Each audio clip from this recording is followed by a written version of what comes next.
नमस्कार, आपके साथ मैं हूं करुणाशंकर शर्मा। मेरे साथ मौजूद है मेरी सहयोगी अंजलि भी।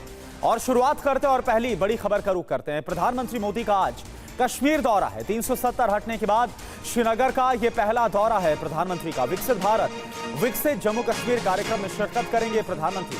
5000 करोड़ की विकास योजनाओं की सौगात देंगे।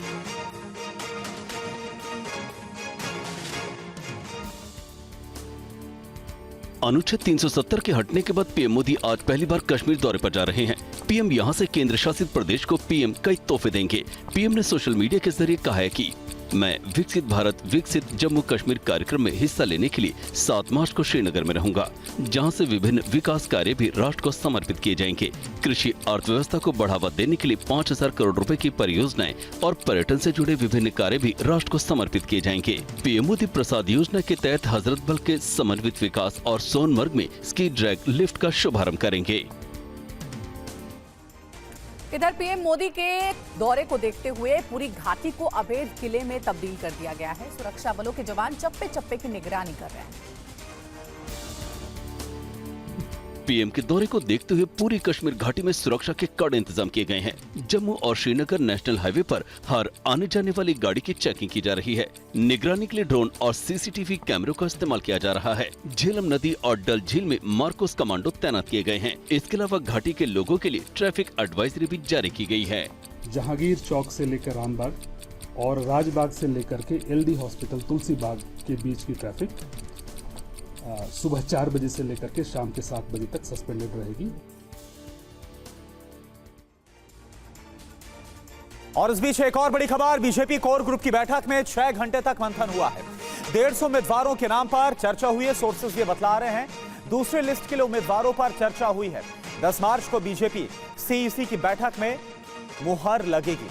आज भी कुछ राज्यों की कोर कमेटी के साथ बैठक है।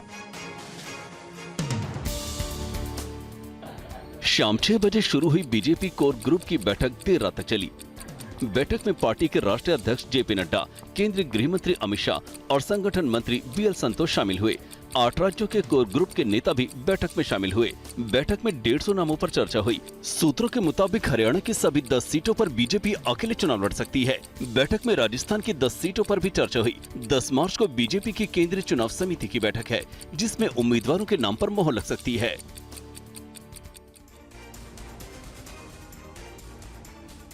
और लोकसभा चुनाव के लिए बीजेपी उम्मीदवारों की दूसरी लिस्ट जारी करने वाली है, जिसको लेकर दिल्ली में बीजेपी की कोर ग्रुप की बैठक हुई। और आपको यह भी बता दें कि लोकसभा चुनाव से जुड़ी एक और बड़ी अपडेट मिल रही है। ओडिशा में बीजेपी और बीजेडी के बीच गठबंधन हो सकता है। क्या होगा गठबंधन का फॉर्मूला, आपको दिखाते हैं पूरी खबर रिपोर्ट। बीजेपी और बीजेडी लोकसभा और विधानसभा चुनाव साथ लड़ सकते हैं। सूत्रों की माने तो बीजेपी बीजेडी गठबंधन की अगली 1-2 दिन में आधिकारिक घोषणा हो सकती है। सूत्रों की माने तो लोकसभा चुनाव में राज्य की कुल 21 सीटों में से बीजेपी 13 से 14 सीटों पर चुनाव लड़ सकती है। गठबंधन के तहत बीजेडी को 7 से 8 सीटें मिल सकती हैं। विधानसभा चुनाव में बीजेडी को 95 से 100 सीटें मिल सकती हैं, जबकि बीजेपी 46 से 52 सीटों पर चुनाव लड़ सकती है। जानकारी के मुताबिक कुछ दिन पहले ही बीजेपी और बीजेडी के बड़े नेताओं में गठबंधन को लेकर बातचीत हो चुकी है।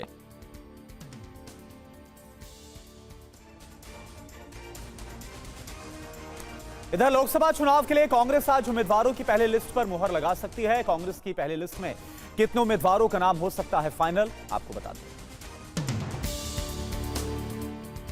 लोकसभा चुनाव को लेकर कांग्रेस में लगातार मंथन जारी है। स्क्रीनिंग कमेटी लोकसभा सीटों पर उम्मीदवारों का पैनल तैयार कर चुकी है। अब बस केंद्रीय चुनाव समिति का उम्मीदवारों के नाम पर मोहर लगाना बाकी है। उम्मीदवारों के नाम पर अंतिम फैसले के लिए आज केंद्रीय चुनाव समिति की अहम बैठक होगी। बैठक में स्क्रीनिंग कमेटी की ओर से आए नामों के पैनल पर फाइनल चर्चा होगी और उम्मीदवारों का नाम तय होगा। उम्मीदवारों का नाम फाइनल होने के बाद कांग्रेस अपनी पहली लिस्ट जारी कर सकती है। चुनाव आयोग ने कांग्रेस नेता राहुल गांधी को एडवाइजरी जारी की है। एडवाइजरी में चुनाव आयोग ने क्या कहा है, दिखाते हैं पूरी खबर रिपोर्ट में। चुनाव आयोग ने राहुल गांधी को सार्वजनिक बयान देते समय और ज्यादा सतर्क रहने को कहा है। आयोग ने राहुल गांधी को पीएम मोदी पर सोच समझकर बयान देने की सलाह दी है। दरअसल ये मामला नवंबर 2023 का है। राहुल गांधी ने राजस्थान में एक चुनावी सभा में टीम इंडिया की हार को लेकर पीएम मोदी पर आपत्तिजनक टिप्पणी की थी। चुनाव आयोग ने उस बयान को आचार संहिता का उल्लंघन मानते हुए उनसे जवाब मांगा था। वहीं दिल्ली हाई कोर्ट ने भी दिसंबर 2023 में चुनाव आयोग को नोटिस भेजकर कार्रवाई के बारे में पूछा था। राहुल को दी गई सलाह उसी निर्देश के बाद आई है। डीएमके नेता ए राजा के भारत और सनातन धर्म को लेकर दिए गए विवादित बयान पर बाबा बागेश्वर ने सख्त आपत्ति जताई है और उनके खिलाफ कड़ी कार्रवाई की मांग की।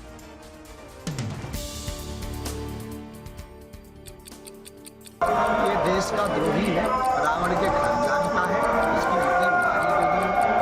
ऐसे लोग भारत के लिए कैंसर जहर है, ऐसे लोग भारत के लिए शुगर रोग है, ऐसे लोगों को भारत में रहने का अधिकार नहीं है। भारत की सरकार को शीघ्र की शीघ्र ऐसे लोगों पर कठोर कार्रवाई करनी चाहिए। काम के लिए सुन रहा और शांत मौन बैठा है, निश्चित रूप से वह भारत का नहीं है, निश्चित रूप से वो विदेशी है और विदेशी ताकतों द्वारा पोषित है। शाहजहां शेख से अब केंद्रीय जांच एजेंसी सीबीआई पूछताछ करेगी। कलकत्ता हाई कोर्ट के फैसले के बाद सीबीआई ने शाहजहां शेख को अपनी कस्टडी में लिया है। शाहजहां शेख की कस्टडी को लेकर हाई वोल्टेज ड्रामा चला। कलकत्ता हाई कोर्ट ने सीआईडी से शाहजहां शेख की कस्टडी सीबीआई को सौंपने का आदेश दिया था, जिसका सीआईडी ने विरोध किया। राज्य सरकार की तरफ से ये मामला सुप्रीम कोर्ट में रखा गया, लेकिन सुप्रीम कोर्ट के तुरंत सुनवाई से इनकार कर दिया। इसके बाद सीबीआई की टीम पश्चिम बंगाल पुलिस के मुख्यालय पहुंची। सीआईडी ने मेडिकल जांच के बाद शाहजहां शेख को सीबीआई के हवाले कर दिया। कलकत्ता हाईकोर्ट के आदेश के बावजूद सीआईडी ने 2.5 घंटे की देरी से सीबीआई को सौंपा। ईडी ने समन का पालन ना करने पर दिल्ली के सीएम अरविंद केजरीवाल के खिलाफ फिर से कोर्ट का दरवाजा खटखटाया है। मामले पर आज राउज एवेन्यू कोर्ट में सुनवाई होगी। ईडी ने आम आदमी पार्टी के राष्ट्रीय संयोजक दिल्ली के सीएम अरविंद केजरीवाल के खिलाफ एक बार फिर कोर्ट का रुख किया है। कोर्ट में आज ईडी की शिकायत पर सुनवाई होनी है। ईडी पहले भी सीएम केजरीवाल के खिलाफ समन का पालन न करने पर कोर्ट का दरवाजा खटखटाया था। सीएम केजरीवाल ने कहा है कि ईडी और मोदी सरकार की ये सच्चाई है। ईडी के रेड कराकर पूछा जाता है, कहां जाओगे, बीजेपी या जेल? जो लोग बीजेपी जाने से मना कर देते हैं उन्हें जेल भेज दिया जाता है। सत्येंद्र जैन, मनीष सिसोदिया और संजय सिंह अगर बीजेपी में शामिल हो जाएं तो उनकी जमानत हो जाएगी।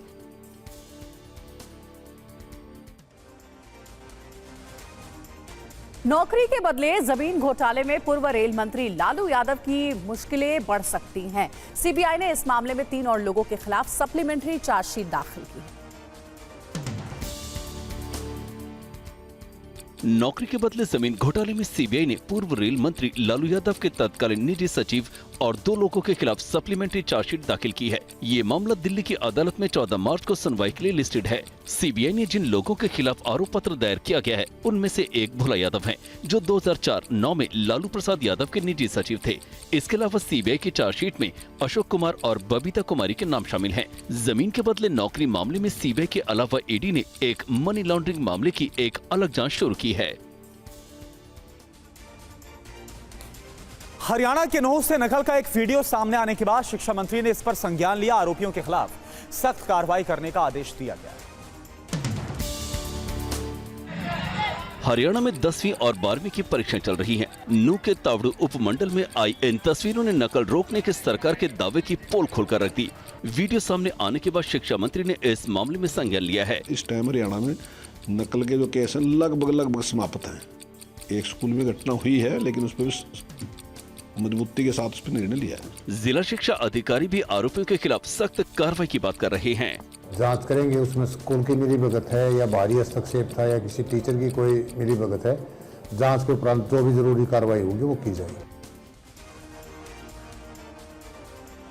जयपुर में सब इंस्पेक्टर भर्ती परीक्षा में फर्जीवाड़े के आरोपियों की पेशी के दौरान जमकर हंगामा हुआ है। पूरा मामला देखिए इस रिपोर्ट में।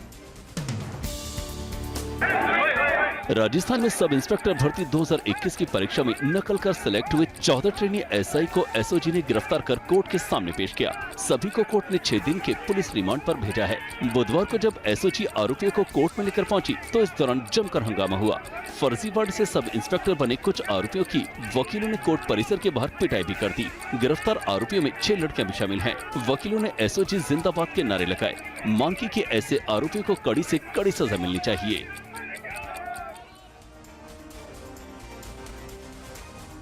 और चलिए अब बात करते हैं महाराष्ट्र के ठाणे की, जहां पर एक कबाड़ गोदाम में लगी भीषण आग से भारी तबाही की खबर है। कबाड़ गोदाम में आग लगने से इलाके में हड़कंप मच गया। आग इतनी भयानक थी कि पूरा इलाका धुआं-धुआं हो गया। घटना बुधवार सुबह की बताई जा रही है। आग जिस कबाड़ गोदाम में लगी वो ठाणे के खारेगांव इलाके में है। आग की घटना की जानकारी मिलते ही दमकल की 12 गाड़ियां मौके पर पहुंच गई। घंटों की मशक्कत के बाद आग पर काबू पाया जा सका। फिलहाल इस आग के कारण किसी के हताहत होने की कोई जानकारी नहीं है। साथ ही आग लगने के कारणों का भी पता नहीं चल पाया है। तमिलनाडु में कहां पर स्ट्रीट डॉग्स ने 17 लोगों को अस्पताल पहुंचा दिया, जानने के लिए आप देखिए ये खबर। तमिलनाडु के शिवगंगा में आवारा कुत्तों ने आतंक मचा रखा है। स्ट्रीट डॉग्स के काटने से इलियानगुडी में 17 लोग घायल हो गए हैं। पिछले काफी समय से यहाँ इनका आतंक देखा जा रहा है। इलियानगुडी के अस्पताल में एंटी रेबीज इंजेक्शन लगवाने और इलाज करवाने वाले कई लोग भर्ती हैं, लेकिन प्रशासन ने मामले में आंखें बंद कर रखी हैं।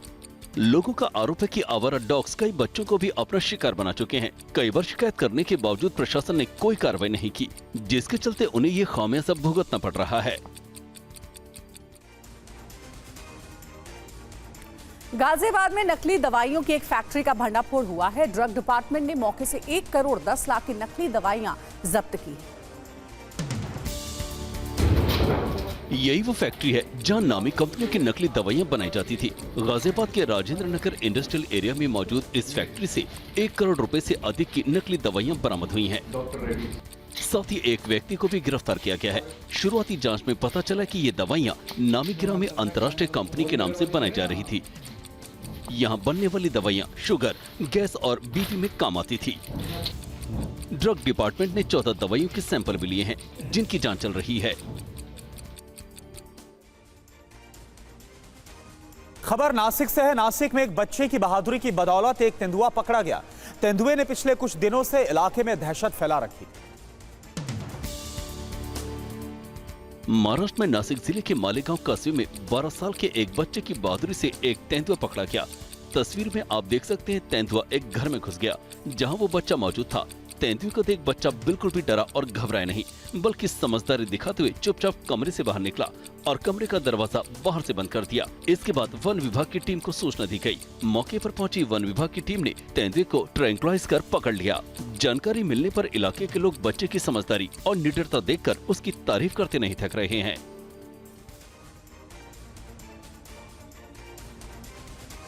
वडोदरा का एक टैटू आर्टिस्ट राम की भक्ति में ऐसा डूबा है कि वो राम नाम का टैटू बनाकर वर्ल्ड रिकॉर्ड बनाने की तैयारी में। प्रभु श्री राम की भक्ति में, और बहुत सालों से मैंने सोच रखा था कि अपने कुछ वर्ल्ड रिकॉर्ड बनाना है और वडोदरा का नाम ऊंचा करना है। ये है गुजरात के वडोदरा के टैटू आर्टिस्ट सचिन दंतानी। इन्होंने लगातार 24 घंटे लोगों के हाथ में राम नाम का टैटू बनाने का संकल्प लिया। इसके जरिए इनकी वर्ल्ड रिकॉर्ड बनाने की तैयारी है। इनका कहना है कि उनका मकसद लोगों को राम की भक्ति के लिए प्रेरित करना है। फर्स्ट टाइम ही कर रहा हूँ, बस वडोदरा में मुझे वडोदरा का नाम थोड़ा ऊंचा करना है, इसी वजह से मैं सोच रहा था कि वर्ल्ड रिकॉर्ड बनाना है और प्रभु श्री राम को लेके ही वर्ल्ड रिकॉर्ड बनाना है।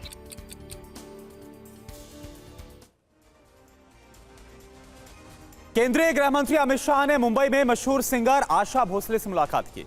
इस दौरान उन्होंने उनकी फोटो बायोग्राफी का विमोचन भी किया। केंद्रीय गृह मंत्री अमित शाह ने अपने महाराष्ट्र और मुंबई प्रवास के दौरान मशहूर गायिका आशा भोसले से मुलाकात की। इस मौके पर गृह मंत्री ने उनकी फोटो बायोग्राफी बेस्ट ऑफ आशा का विमोचन किया। इस photo biography photographer Gautam Rajadhyaksha की खींची गई आशा भोसले की तस्वीरें हैं। कार्यक्रम के दौरान आशा भोसले ने भावुक होकर गाना भी गुनगुनाया।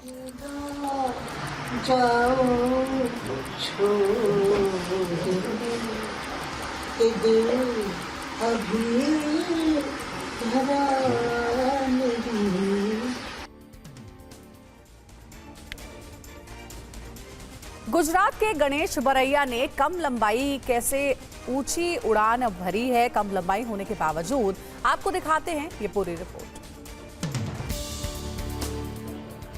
गुजरात के भावनगर में गणेश बरैया डॉक्टर बन गए हैं। गणेश की लंबाई सिर्फ 3 फीट है। उनका डॉक्टर बनना इतना आसान नहीं था, क्योंकि इंडियन मेडिकल काउंसिल ने कुछ साल पहले इनके छोटे कद की वजह से MBBS करने के लिए अयोग्य करार दिया था। इसके बाद इन्होंने लंबी कानूनी लड़ाई लड़ी और सुप्रीम कोर्ट से जीत पाकर डॉक्टर बने।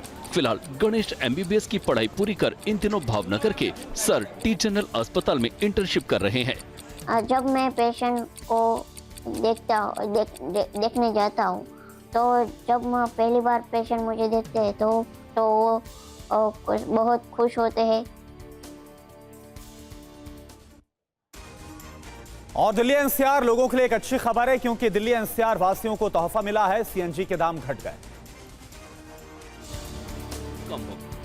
बढ़ती महंगाई के बीच आम लोगों को राहत मिली है। आज से CNG के दाम 2.5 रुपए प्रति किलो कम हो गए हैं। दिल्ली में CNG की कीमत 76 रुपए 59 पैसे प्रति किलो थी, जो अब घटकर 74 रुपए 9 पैसे प्रति किलो हो गई है। नोएडा में 1 किलो CNG की कीमत अब 78 रुपए 70 पैसे हो गई। पहले 81 रुपए 20 पैसे की दर से बिक रही थी। गुरुग्राम में 1 किलो CNG की कीमत पहले 82 रुपए 62 पैसे थी, जो अब घटकर 80 रुपए 12 पैसे हो गई है। करनाल की बात करें तो यहाँ पहले CNG की कीमत प्रति किलोग्राम 81 रुपए 93 पैसे थी, अब इसकी कीमत 78 रुपए 70 पैसे हो गई है। बॉर्डर पार से होने वाली घुसपैठ को रोकने के लिए सुरक्षा बल हाईटेक कैमरों का इस्तेमाल कर रहे हैं और ये काफी कारगर भी साबित हो रहे हैं। बॉर्डर पर लगे इन कैमरों की मदद से सेना और BSF चप्पे चप्पे पर नजर रखते हैं। ये PTZ कैमरे सुरक्षा बलों की तीसरी आंख साबित हो रहे हैं। इन कैमरों की मदद से बॉर्डर पर होने वाली हर गतिविधि पर नजर रखी जाती है। ये कैमरे इतने एडवांस और हाईटेक हैं कि छोटे से छोटी मूवमेंट भी कैद हो जाती है। ये PTZ कैमरे तूफान हो, आंधी हो, बारिश हो, किसी भी तरीके से इन कैमरों पर कोई भी प्रभाव नहीं पड़ता है और दुश्मन पर पहली नजर बनाने के लिए इन कैमरों को बॉर्डर पर इंस्टॉल किया गया है।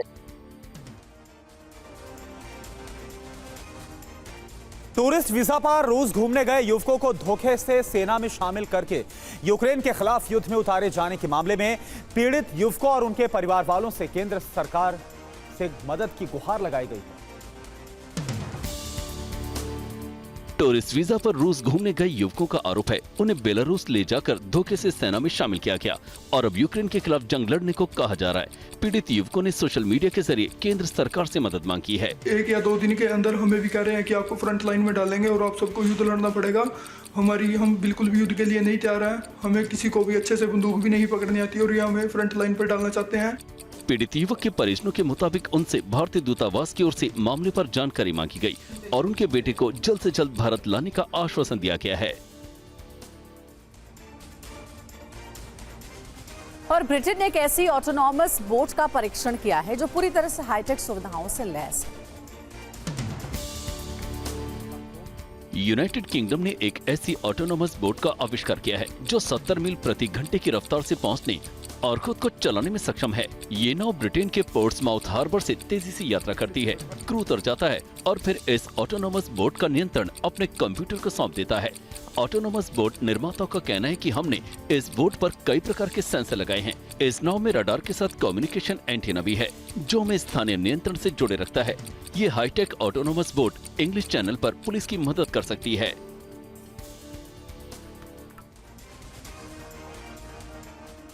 और पोलैंड की राजधानी वॉर्सो में प्रदर्शनकारी किसानों और सुरक्षा बलों के बीच संग्राम की तस्वीरें सामने आ रही हैं।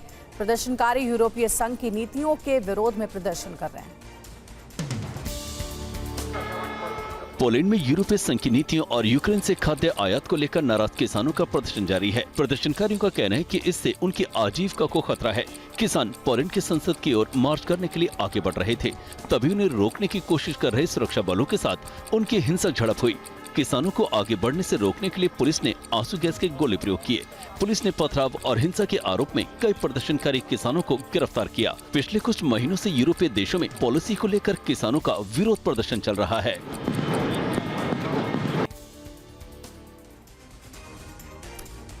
खबर कोलंबिया से है। कोलंबिया में राष्ट्रपति गुस्तावो पेट्रो के खिलाफ जबरदस्त विरोध प्रदर्शन हो रहा है। हजारों की संख्या में लोगों ने मार्च निकाला। विरोध प्रदर्शन की ये तस्वीरें कोलंबिया की राजधानी बोगोटा की हैं। लोगों ने सड़कों पर डेरा डाल लिया है और सरकार की नीतियों के खिलाफ विरोध प्रदर्शन कर रहे हैं। ये विरोध प्रदर्शन सरकार की तरफ से स्वास्थ्य सेवा में सुधार के मकसद से उठाए गए कदम के खिलाफ है। दरअसल कोलंबिया की सरकार एक ऐसे कानून को संशोधित करना चाहती है जो 30 वर्षों से देश में लागू है। प्रदर्शनकारियों का आरोप है कि सरकार संसाधनों और सेवाओं पर अधिक नियंत्रण चाहती है, इसलिए पुराने कानून में संशोधन कर रही है। इंडियन स्ट्रीट प्रीमियर लीग का आगाज बुधवार से हो गया। टेनिस बॉल से 10 ओवर फॉर्मेट में खेले जाने वाले इस टूर्नामेंट का फाइनल मुकाबला 15 मार्च को होगा। भारत के पहले franchise tennis ball cricket league Indian state premier league यानी ISPL का जोरदार आगाज मुंबई के दादोजी कोंडदेव स्टेडियम में बुधवार को हुआ। ओपनिंग में स्टेडियम में फ्रेंचाइज के मालिक अमिताभ बच्चन, अक्षय कुमार, सैफ और करीना कपूर खान, सूर्या शिव कुमार, ऋतिक रोशन और रामचरण मौजूद रहे। ISPL tennis ball tournament 10 over के फॉर्मेट में खेला जाएगा। ISPL के पहले सीजन में कुल 6 टीमें हिस्सा ले रही है। टूर्नामेंट में 18 मुकाबले खेले जाएंगे, जिसमें 2 सेमीफाइनल और फाइनल मैच भी शामिल है। से बड़ी खबर आ रही है। अमेरिका के फिलाडेल्फिया में फायरिंग, बस पर फायरिंग में 7 लोग घायल हो गए। 3 दिन में चौथी बार गोलीबारी की वारदात।